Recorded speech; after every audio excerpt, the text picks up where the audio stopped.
Ava, thank you so much for having me over today. It was nice seeing your new place. Good evening, Olivia.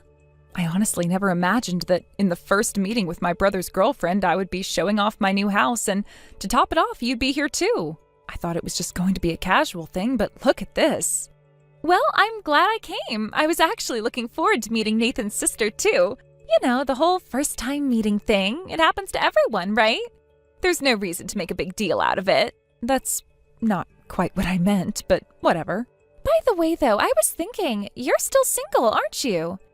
At 30 years old? Yes, I'm still single. Is there something wrong with that? Well, it's just, I find it a bit strange. You're 30, you're single, and you bought a house? I mean, you have the money to buy a house, but for some reason you still can't seem to find a partner? You just gave up on marriage altogether? That kind of feels a little sad to me, don't you think? I don't really think being 30 and single is all that uncommon these days, though. But still, you bought a house as a single person. I mean, that's kind of unfair, don't you think? Unfair? Yeah, I can definitely smell something strange going on here. I just feel like someone more suitable should be the one living in that house, not someone who's single. Someone more suitable? Yeah, someone like me, of course. Nathan and I will get married and then we'll move into that house. What? You know, the house you bought? It's a 4-bedroom, 2-bathroom property, right? And it's near the station with a lovely garden. I mean, that's amazing, but honestly, it's just way too big to live in by yourself. It would be such a waste, right? So Nathan and I are planning to get married and we'll move in together. I'll be the one living there. You should just hand over the keys to me when the time comes. Oh, and don't worry about giving me a spare key, okay? I'll be living there, so I don't need one from you. I'm going to have to decline. What? Honestly, I didn't want to bring this up because it's so sudden, but the truth is, yes, I'm single, but I do have a fiancé. I won't be living there alone. Wait, what? The deed to the house is actually in both my name and my fiancé's name, so it's not just mine to decide what happens with. Oh, really? Ava, didn't you just earlier talk about how a single woman who couldn't get married ends up buying a house alone? And now you're saying you actually have a fiancé? That's a little hard to believe, don't you think? If you're going to lie, at least make it a little more believable. Honestly, I'm not buying it. You were pretty spot on with your assumptions, but it's clear that this part is just a fabrication. Don't twist what I said into something it wasn't. You're just making up a story now. Is that so? Well, even if it wasn't exactly what you said, I guess I wasn't that far off, was I? I think you should focus on packing your stuff instead of making excuses for yourself. I don't need to pack right now. Actually, this timing couldn't be better. The lease on my current apartment is up for renewal, so it's the perfect moment to move in. It's almost like fate. I didn't say you could just move in there. Oh wait, don't forget, Nathan still needs to propose to me. This conversation is completely going off track.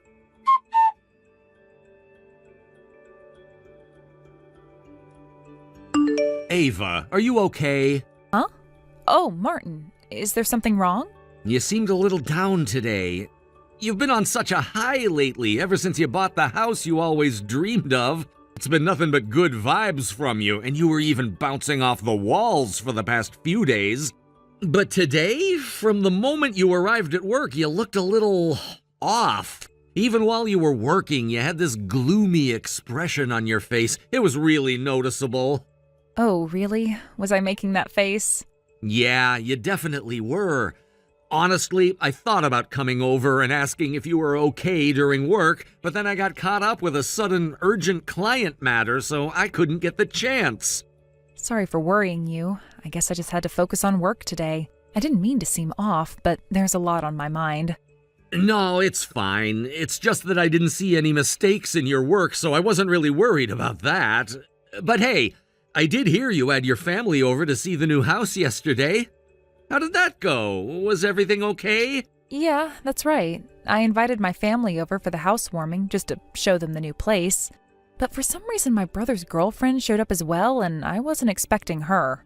Wait, Nathan's girlfriend? Yeah, and when I asked Nathan about it, he told me that she works with him. Apparently, she's been asking him out for a while, even though he kept turning her down. Finally, he gave in and agreed to date her, and yesterday was their 6th day of dating. But it was my first time meeting her, and let's just say it didn't go as smoothly as I'd hoped. Honestly, I felt like I was talking to someone from another planet. It was like I was having a conversation with an alien, or at least that's what it felt like. What happened exactly? Well, she really seemed to like the house, a little too much, in fact. She kept saying, "I'll marry you and live here with you." Wait, what? I know, right? It made no sense, but that's exactly what she said, and she was so serious about it, too. She's like, "I think the house would be happier if I lived here." She was completely convinced that I shouldn't be living there, and she was determined to make it her place instead. But why? What was her reasoning? Apparently, in her mind, the only reason a 30-year-old woman would buy a house and still be single is that she's given up on marriage. She said that women in her situation, like me, are the ones who buy houses alone because they've accepted that they'll never get married. She said things like, "The house would be better off with me in it." Even when I tried to tell her I was engaged, she wouldn't believe me. She was absolutely certain that she was the one meant to live there, and she had already started making plans to move in. It was like she didn't hear anything I was saying. I hadn't even given her a key, but I was seriously worried that she'd just show up and try to move in without any permission or anything. And Nathan? What'd he say? Well, that's the problem. Nathan was sick at the time, and he was bedridden, so I didn't get the chance to talk to him about it. He had no idea what was going on. I couldn't even really explain it to him properly because he was too out of it. I see. That's rough. I really wish I could have been there for the housewarming, but I ended up having to work overtime. I feel bad about it now. I would have liked to meet her and maybe have a word with her. I understand. Work comes first.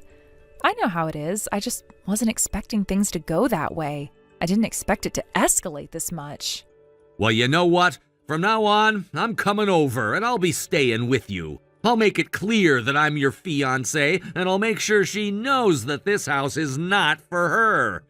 I'll stand my ground and say, I'm here with my fiancé and no one is taking over. If she's really that insistent, I'll make it crystal clear that she's not gonna get away with it. What? You're really going to do that? Yeah, absolutely. If she thinks she can just waltz in and take over, she's got another think coming. I'm not gonna let her try and take your house away. This is my fiancé's house, not yours.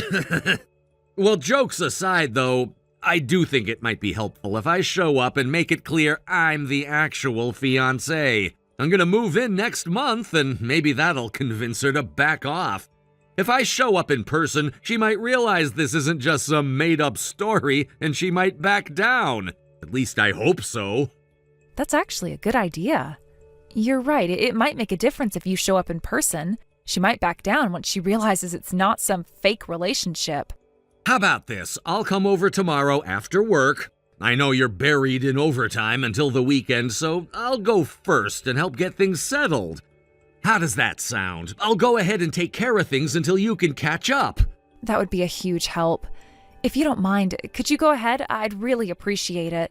Got it. Consider it done. I'll be over there to make sure everything is okay.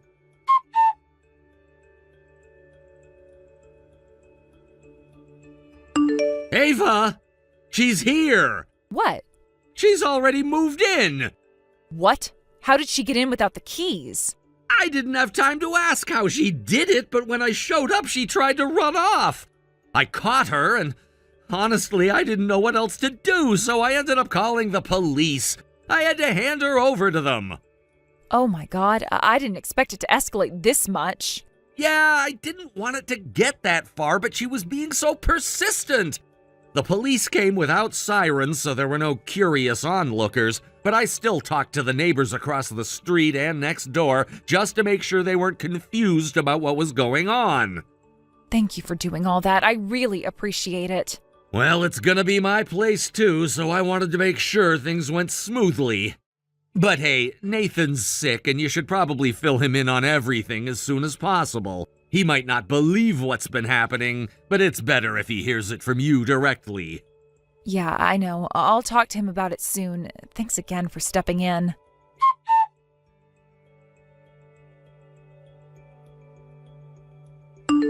That was awful. What was that? I was just watching TV in my new house when this tough-looking old guy barged in and yelled, "Gola!" at me. then they called the police. I ended up being dragged away in a police car. It was seriously the worst. You're the one who was trespassing, so what are you even saying? Don't forget that your parents had to beg and apologize so that you wouldn't be charged, okay? What the?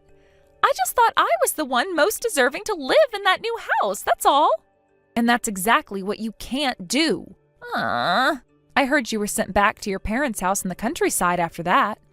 I tried to get Nathan to come help, but he refused. What was I supposed to do? By the way, who is that tough guy? He said his name was Martin? Martin is my fiancé, actually. What? He's also a senior at my workplace. That day I had to stay late, so I gave him the key and asked him to go ahead and head home. It turns out he showed up at the house and found you there, having just barged in. Wait, you're really engaged? For real?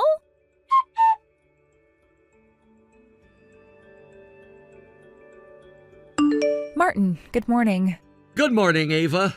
Thanks again for handling Olivia's trespassing situation the other day.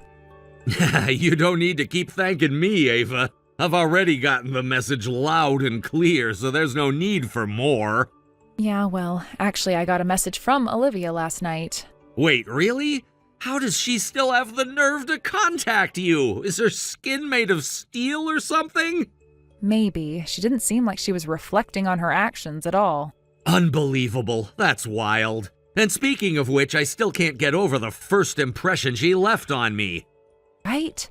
She was just sitting there on the couch in the living room with boxes of stuff piled up at the entrance like she had moved in, as if she had every right to be there. Oh, yeah.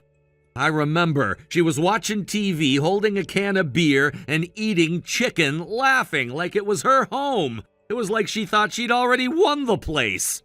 Maybe she thought she was celebrating with a little victory party since I finally got the house. Honestly, I couldn't care less at that point. I was speechless when I saw the window leading to the garden all smashed up. Yeah, me too. The idea that she thought it was fine to break the glass just to get in because she didn't have a key was chilling. I'm going to have to send her the bill for that glass replacement later on. By the way, what did you do with all of her stuff? I noticed there were about 10 boxes sitting at the front door. Oh, that. I asked my brother about it. He managed to get the address of her parents' house, and they told me I could send everything back by cash on delivery. So I shipped it all out the other day. I heard she was sent back to her parents' place in the countryside, too. Yeah, apparently her apartment here, where she was living alone, was already conveniently canceled. She had already gone ahead and filled out the paperwork as if she were moving into our new home. So it looks like she had no choice but to go back to her family house. I guess she tried to turn to Nathan for support, but he turned her down too, huh? Exactly. It seems like she thought she could rely on him, but he wasn't having any of it either. She's got nothing left to hold on to now.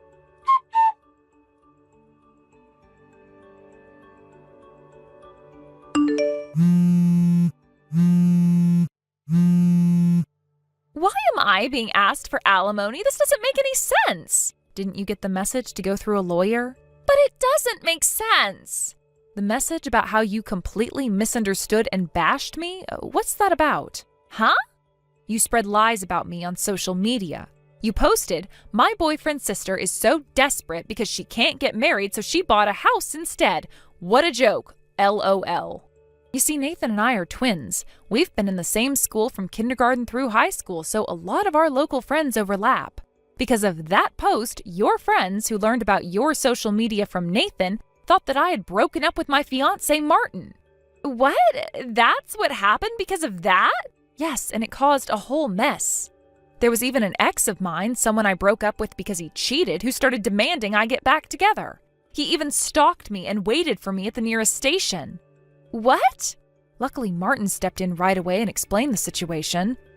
He made sure to set things straight and intimidated him enough to get him to leave, so it was handled quickly. Oh, that scary-looking guy? Yeah, all of this has been causing a lot of trouble for the past few weeks. The alimony claim I'm making is because of that. Wait, you can really ask for alimony over something like that? You'd be surprised. It's clear you still haven't learned from this. But I could also file a criminal report if you want.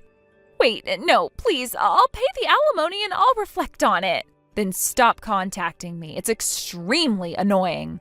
Oh, why is this happening? What's going to happen to me now?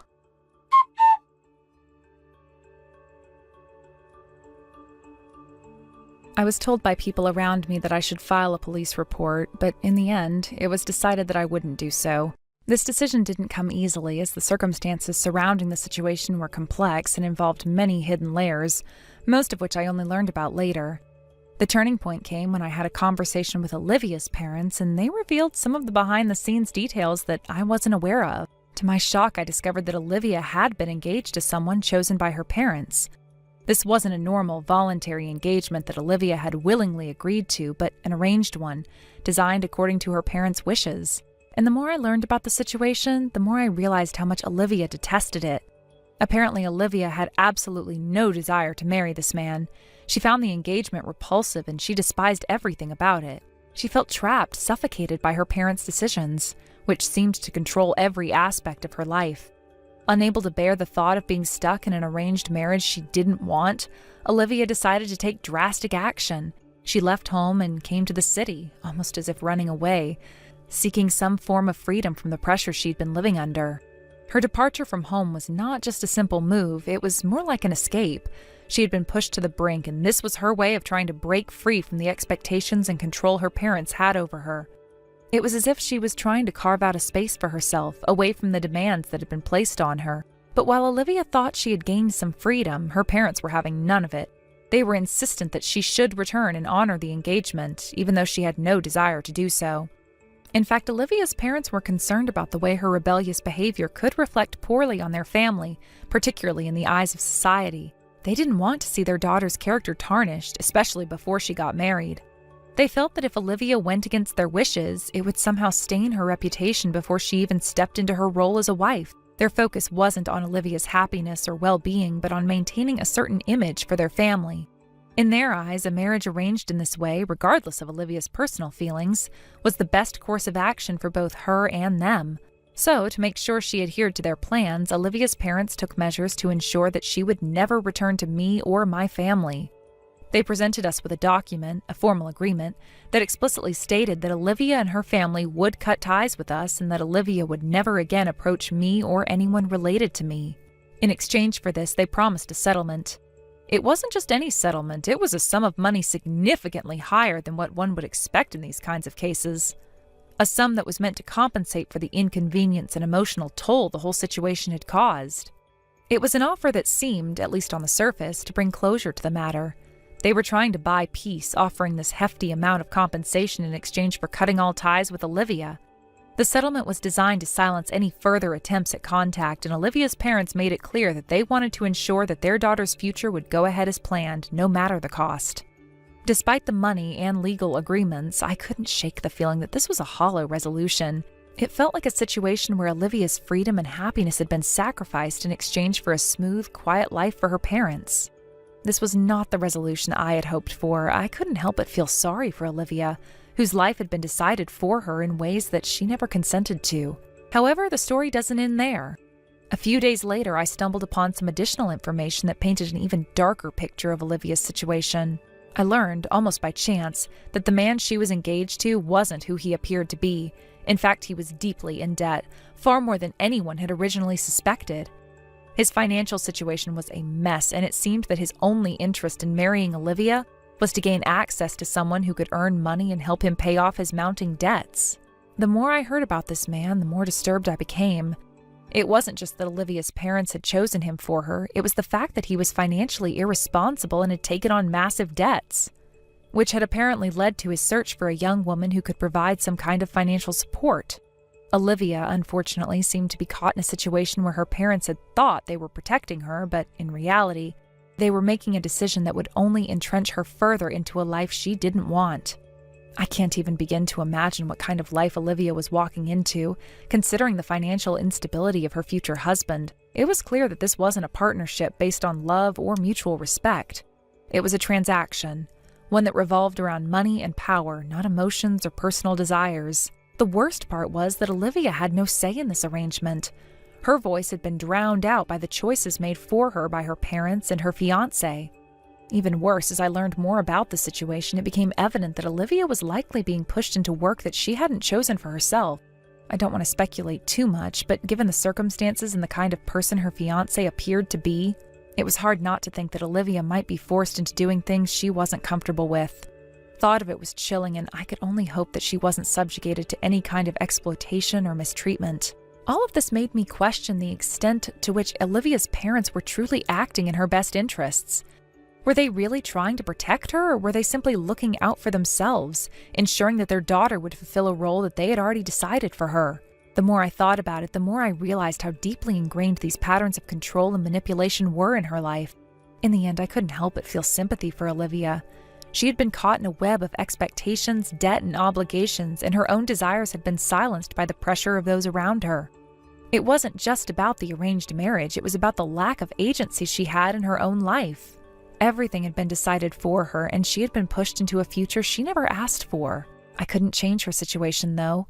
All I could do was hope that someday Olivia would find the strength to break free from these constraints, to reclaim her life and her voice.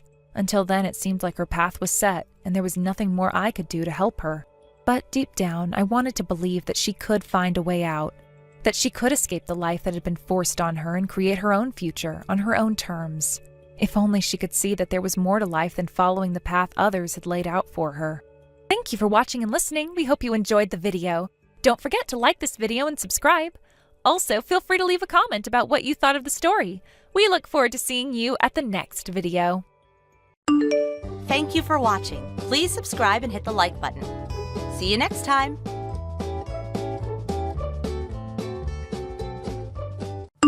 How god-awful! This is crazy disgusting!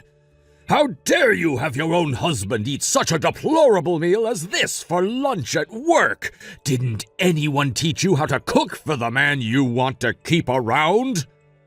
God, this is so freaking bad!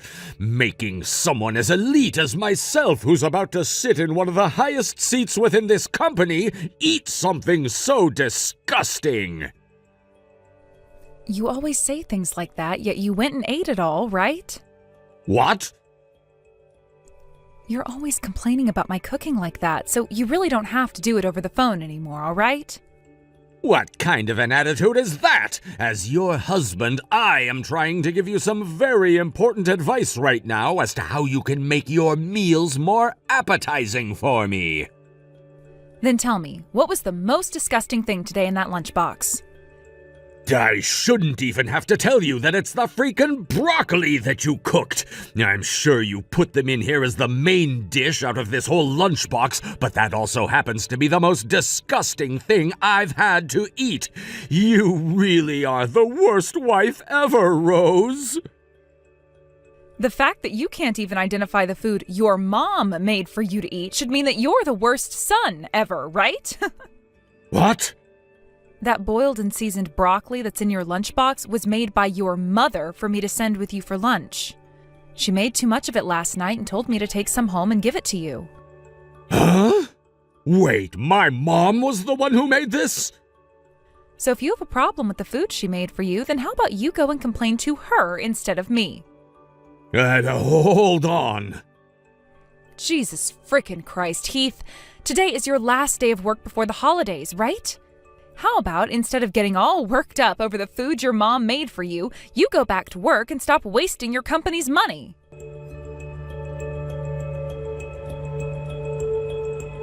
Good evening, Rose. Good evening, Irene. It's getting very close to that time of the year again, isn't it? It sure is. Rose, are you already on break from work right now?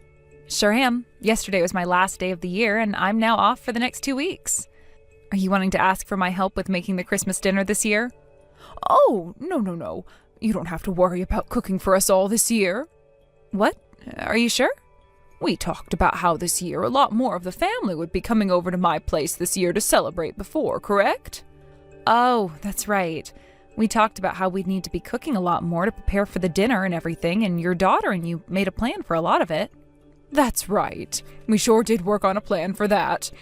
But my husband brought up to me that having to cook for 20 people around Christmas would be pretty tough since we all love to eat, so he said we should just order catering for the dinner. He said that he'd be the one paying for all of it and asked that you go ahead and choose what place you want to have cater us. Wow, he's so generous for thinking of that. He really is. Now that I think about it now, we should have been getting someone to cater us years ago. What? Why do you say that? Well, if you take last year, for example, you were asked to do so much for us for that dinner that it was really a tough time, right? I feel so bad about that. All because I wasn't able to cut well with my right wrist hurting so badly then. And at that time, my daughter was out of the country for work, so she wasn't able to help. And when it comes to my husband, he can do some basic cooking, but nothing as difficult as a full table dinner for Christmas. So in the end, you were asked to take care of that whole entire dinner for everyone, which must have been a battle to say the least. All of that couldn't be helped at the time, so you don't have to feel sorry for me. And I was able to learn all sorts of new recipes and actually had a blast going and cooking all of them for you guys. The fact that you would say something like that about it is why I love you so much, Rose. Well, it's because of things like that I really wish we started doing catering for our Christmas dinner a lot sooner. So this year, we're all going to be taking it really easy and having someone come to the house to leave us all sorts of food. I hope you're looking forward to that. I sure am. Thank you so much, Irene. Now I'll talk to you again soon. Sure thing. Talk to you again soon.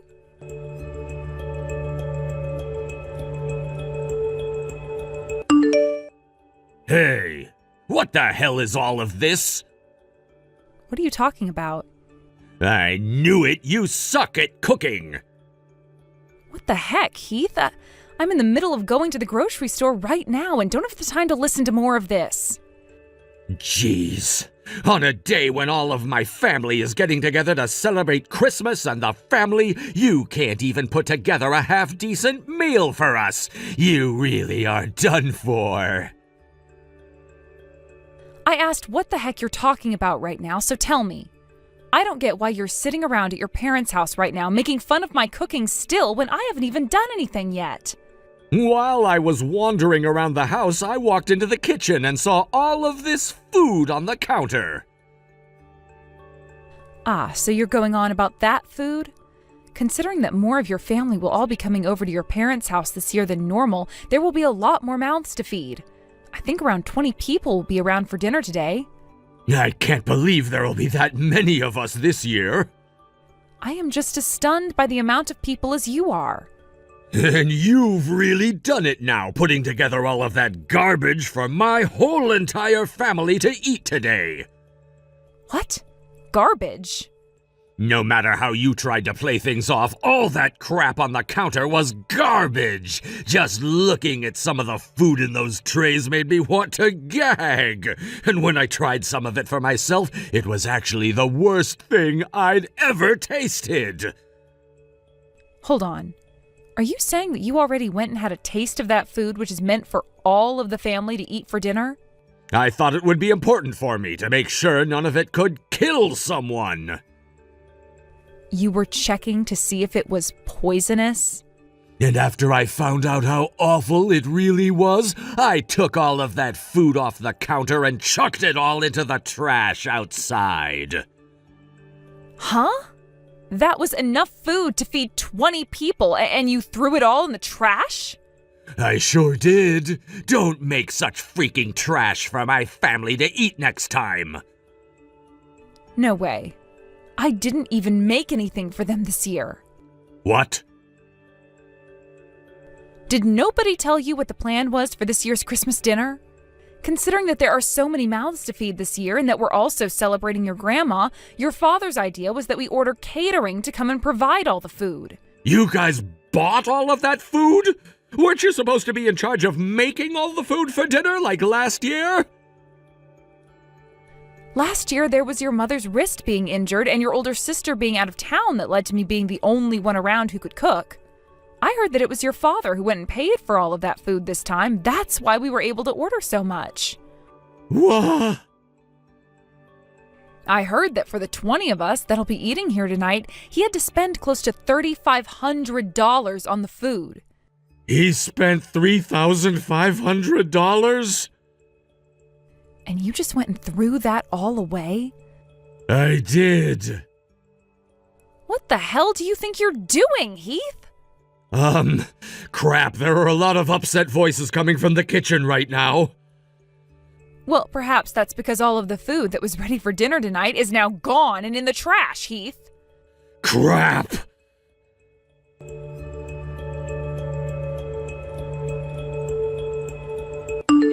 Hey, Heath, where the hell did your cowardly little ass run off to? I can go wherever the hell I want to, right? But there are a lot of people in the house right now who are very, very upset and want to know where the hell you're at. No way! Do they already know that it was me who threw all the food out? They do, because I told them it was you. What? What the hell do you think you're doing, Rose? At a time like this, you should be trying to cover for me. How dare you easily go telling on your own husband like that? Something like this was going to be found out whether I tried to cover it up or not. Why do you think that? Because the only reason something like this would have ever happened is because you were trying to pick on me again. So don't think that anyone was just going to look away from you. And besides, I'm not going to bother protecting your ass anymore anyway after how many of my nerves you've been stepping on. Excuse me? Anyway, just get back here instead of acting like a 5-year-old. All you're doing is wasting time for the rest of us by running around trying to avoid all of us. You think I can go back to a place as crazy as that right now? The only reason this place is so frickin' crazy right now is because of what you went and did. Just shut the hell up already and get your goddamn ass back here. No, I didn't do anything wrong. What the hell do you think you're saying at a point in time like this?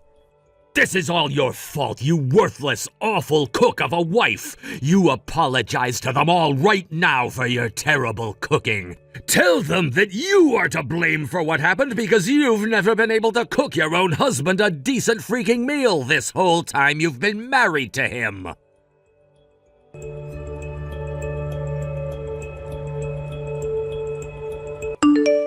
Rose, did Heath go over there? Nope. I made sure to look into the farthest corners of our house for him, but I couldn't find him there either. I see. Where the heck could that brat have run off to? How are things going for you all back at your place? Everyone is still very upset over what Heath went and did, and nothing's going to change that until he comes back here and takes responsibility for what he's done. And what makes things even worse is that he went and ruined his grandma's birthday by throwing out all of that food. That's a good point. And now he's just running from all of us while pushing all of the blame onto you, thinking that we'll all buy that. On top of the fact that we just had to learn how for the past couple of years now he's been torturing you by calling all of your cooking disgusting, even though you're a better cook than I am. How could a child of mine have such a rotten personality? Where did my husband and I go wrong when raising him? That's what I'd really love to know. I'm so embarrassed right now by my own son's actions. Please don't think too much about all of that, Irene.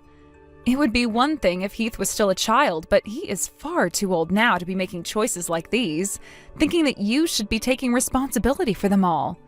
That's true. Thank you for saying that. I would really love to know where that brat is hiding still. It's almost like he'd been thinking something like this would happen one day and prepared a place where he could hunker down and hide from the whole family for some time. Hey, Irene? There actually is one other place I think he might be at right now. What? And actually, I'm already arriving there now. I really do think that Heath has to be here and will be here when I go have a look. Really? Where is this place that you're talking about? This is something that I sort of felt you all would be very upset by, and so for the past few years, I never wanted to talk about it to you all. I'm sorry for not telling any of you about this, but I'm going to have to now. Rose? Do you think you can bring all of the men in the family with you when you come out here? I'll make sure to send you the address right away.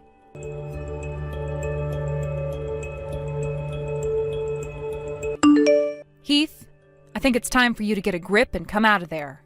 Did you make sure to apologize for everything you did to the rest of my family? Once I'm sure you've gone and done that, then I'll come out and go back home. Nobody blames me for any of what happened, so even if I did apologize to them, nothing would change for you. What? And if you wanted to know another thing, you seem to be the only one who considers all of my cooking to be bad and disgusting. Fine, I'm not going back there then. So you're going to continue to run and hide from us no matter what then? It's not like any of you guys know where I'm at right now anyway. But if you go ahead and work up the ability to apologize to my whole family for your god-awful cooking, and then say that it was your fault that all the food was thrown out, and then pay my dad back that $3,500 he spent on all of it, I might think about coming out of hiding and go back to that house. But that's only if you do all of those things for me and my family is no longer mad. You really think that I'm going to do such an absurd thing for you? If not, then I'm never going to leave this place. That's totally fine, actually. No? I've known about where you ran off to hide long before today. Huh? Actually, that's the only place you could be hiding from us right now. Wait, what is going on here? The place you're hiding at right now is an apartment. An apartment which belongs to the 36-year-old woman named Mina, who's been working in the company cafeteria where you go eat lunch a lot of the time, right? Why do you... Ever since you started to really hammer it into me that I was so bad at cooking, I started to suspect that you were cheating on me. What? Because you just randomly starting to call your own wife's cooking, which you'd been eating normally for so long, bad like that, meant that there was something up with you. I started to think that perhaps you were comparing my cooking to someone else's cooking. And after doing a little bit of investigating, a woman named Mina came into focus for me. All of those disses about your food ended up with you thinking that I was cheating? Now, since I'm finished explaining myself... Oh, look, the door is Huh? The door? I expected something like this from someone as careless as you, though. And starting right now, with both your mother and father in the lead, and them being followed by 10 other members of your family, we're coming in. What? And with that, here we all come.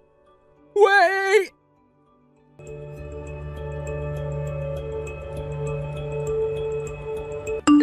Rose, I'm so very sorry for all the foolish things that happened in my family that affected you.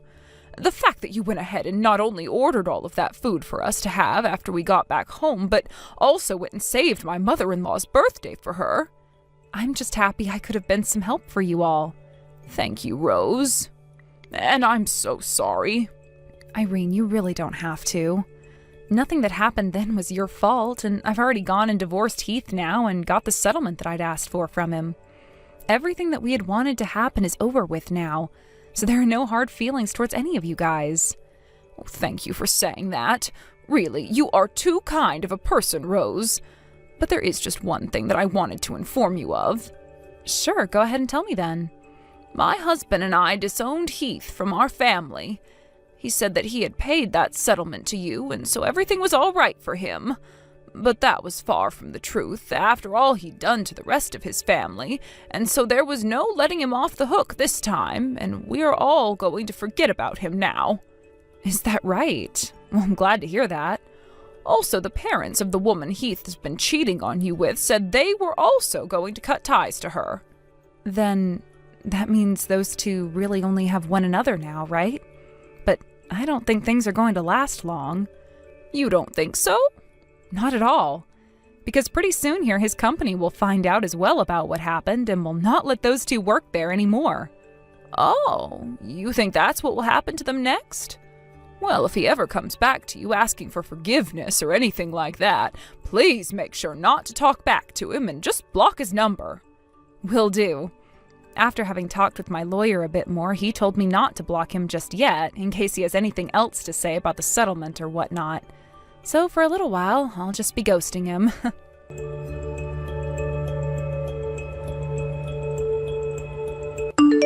We'll start by talking about what happened after the whole entire family went and entered that apartment on Christmas Day.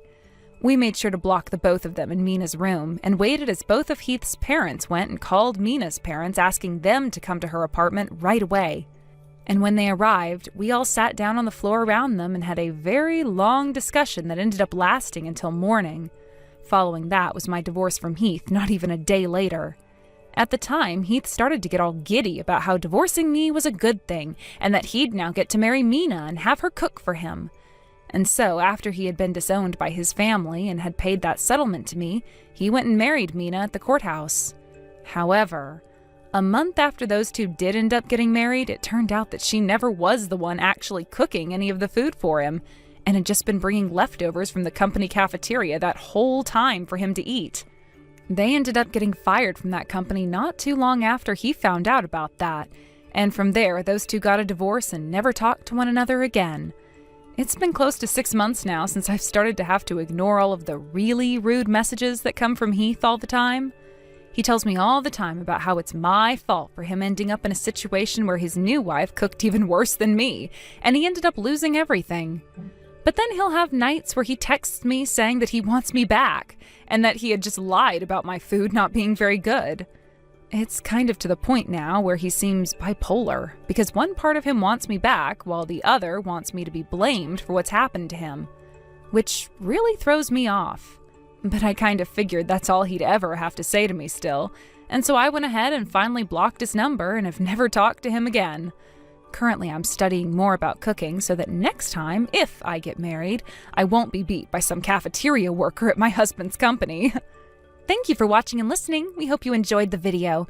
Don't forget to like this video and subscribe.